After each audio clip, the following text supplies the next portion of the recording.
Welcome to my further thoughts on the Gran Turismo Sport driver rating system. What's in the background here, I'll sort of allude to some, but it's not directly correlated with it. This is a background thing to have because why not? Anyway, there's been new information found out about the driver rating system that could prove to be interesting in the future. And I've done some videos in the past describing my thoughts on the driver rating system. And to sum up those videos, pretty much, overall, for most people at any given time, the driver rating system does work well. If you're not necessarily trying to up your driver rating, you can go to any particular daily race or FIA Nations Manufacturer Cup race that you're not necessarily really good at, or really bad at, and you generally go into it and you get some pretty good racing somewhere in the pack. Sportsmanship rating, and sometimes that changes for worse, but this is completely about driver rating. Just ignore the whole sportsmanship rating for now. As hard as that is to actually do in a race-by-race circumstance, this is what I'm going to attempt to do for the video. As for driver rating, though, generally it works out pretty good. You stay competitive for quite a while, whether your driver rating goes up or not. There is sort of a negative in if you actually do a race that you're really good at or really bad at. Or you just end up getting wrecked or whatever, so you do really bad in a race. Let's put that for the first example. Well, that means your driver rating goes down. And then that means overall you start doing that much higher in the field of races that you're competitive in, so then your driver rating goes up.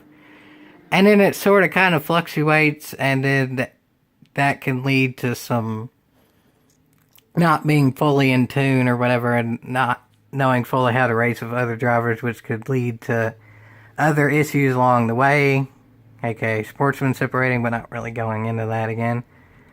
I think y'all get what I mean. If your driver rating fluctuates quite a bit, then it's going to be kind of hard to keep sportsmanship rating up.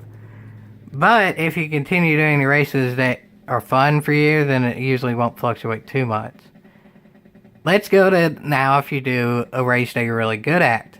Then your driver rating goes up. And then overall that could mean the races that are more fun for you, you do worse in those because overall you're paired with better drivers. Now granted, that doesn't necessarily mean being lower in the pack means the drivers are any dirtier or cleaner. But again, that's more drivers to get used to, and then that actually could make your driver rating go down. But this is where I get into some new information that's been found. Because, to sum up the other video I did, I figured that driver rating was going to end up correlating to who gets invited to the actual Gran Turismo tournaments. And well, it does. That's precisely correct, and that's kind of obviously to be correct. That makes sense overall. That's probably the best judge of overall how good people are, consistently.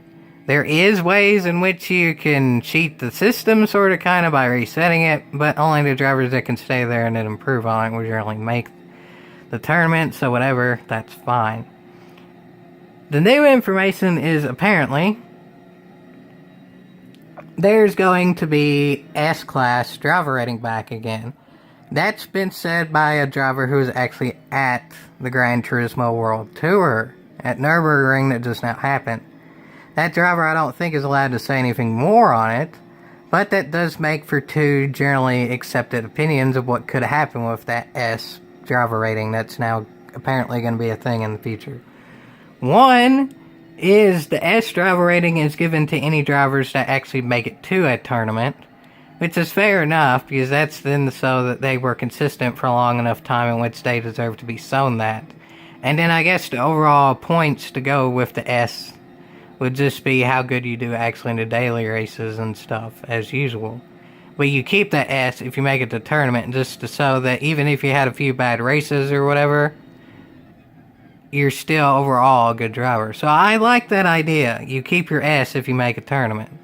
The other opinion on how that will work is, as of now, the overall driver rating points go to 75,000. That's shown in the website that I've shown in other videos as well, and Kudos Prime, which is basically mygranturismo.net. That's kind of been around since like 2010 or 2011 or something, but a long time. those were both so driver rating and a number. And some people say that S driver rating will be numbers that are actually beyond 75,000. So aka a higher cap for driver rating. Which kind of leads to a split between that second opinion of two ideas of how that could work. Either A, it doesn't really change any one driver's driver rating who's not at the 75,000 yet. Or B, it's again kind of an average. Like the overall number is higher, so everyone's driver rating goes up very slightly depending on where you are. Because just that's how it is. If you're, let's say you're 60,000 of 75,000, and the max goes to 100,000, then maybe that means you get moved to an 80. I think the math is correct on that, but don't quote me. But y'all get what I mean. If the highest number overall goes up, then everyone's will go up as well. Either way, overall, that kind of equals the same thing, but I'd kind of rather it be the first way, because that gives more initiative to push your driver rating up instead of it kind of artificially going up. But on to some consequences of those things happening. As I've said before, driver rating can kind of be cheated and reset and all that. We don't know yet if that's going to happen if either of those two circumstances come into play, because none of this information is 100% official yet. Granted, the likelihood of it actually happening is pretty high, because apparently that driver was told that by people who actually work at PD, so we can assume all that stuff's going to be true in some way, shape, or form. How it's going to be implemented, we don't really know, but let's just say you can still sort of kind of cheat the system to do that. Well, if the first system happens and you can actually cheat it to where you can get, let's say the max is 100,000, and you can cheat the system to get to 90,000 now instead of 70,000, well, that just gives that much higher of a chance of making tournaments. Because, as of now, there's still only, I think, about 100 drivers worldwide at the 75,000 driver rating mark.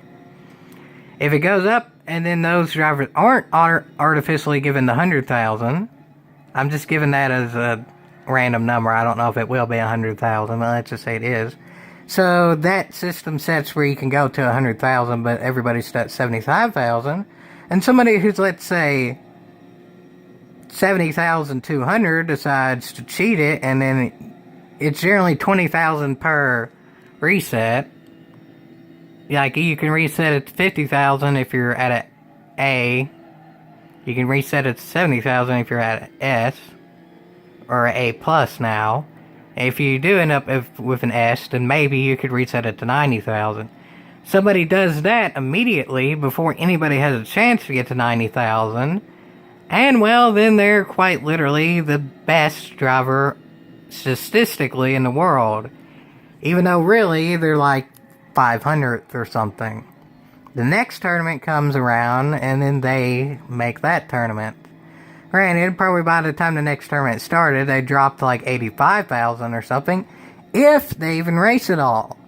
They could just quit racing at that point, keep their 90,000, and then maybe by the time the next tournament starts, the drivers who are at 75,000 wouldn't have time to get there.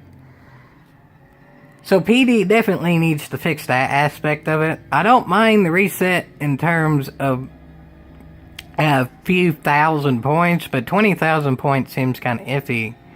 If you have a few races and you know how to do it, I don't really mind resetting your driver rating up a few thousand points, because it's not always in your control, and we all know this at this point. I'm not really going to get into that. But 20,000 is a bit much.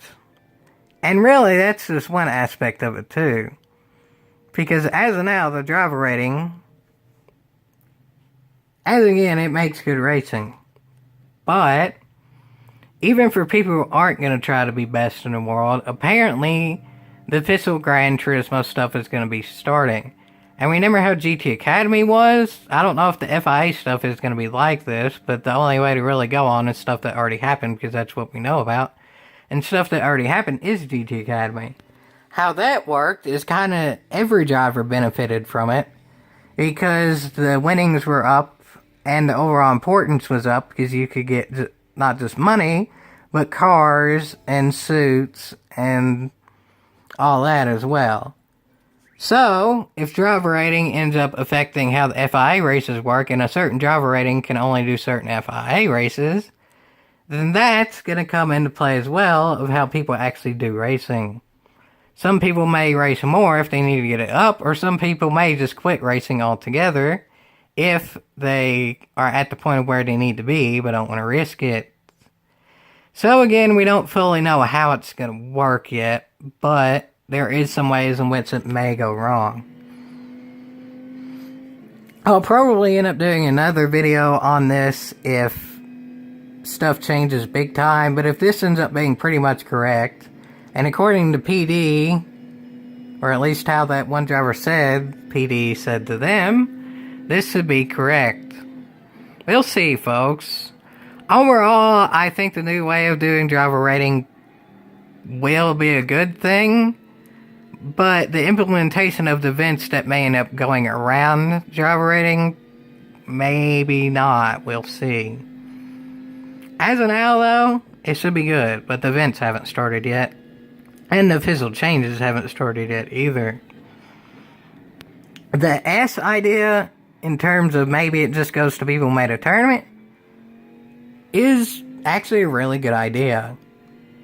If it goes to people who have 75,000 to, let's say, 100,000 driver rating, that could be more of a not so good idea, because people can reset their way there, maybe. Unless PD fixes that. So that's pretty much to sum up the new information. I hope y'all enjoyed this. Again, I do sort of kind of recommend tanking if you want to get some wins, but the reset thing, as always, is kind of iffy. The risk versus reward in trying to do the reset thing may end up going up later depending on the events. But if you want to try to do it, probably the best way to do it would be go to something you're really good at and then may have a chance of winning anyway. And then just like hit some walls or whatever along the way and slowly have it go down, but not really kill your driver rating. So that way you can safely do it and kind of just slowly have it drop so you can watch it.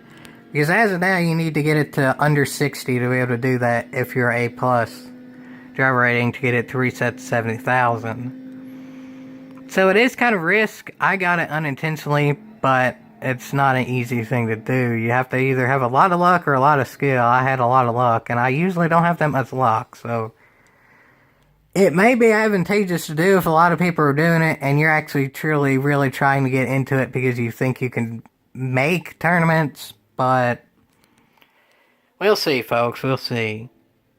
It could just be to win cars, it could be to actually get real things, but either way, there may be some ways to kind of mess around the system to get there.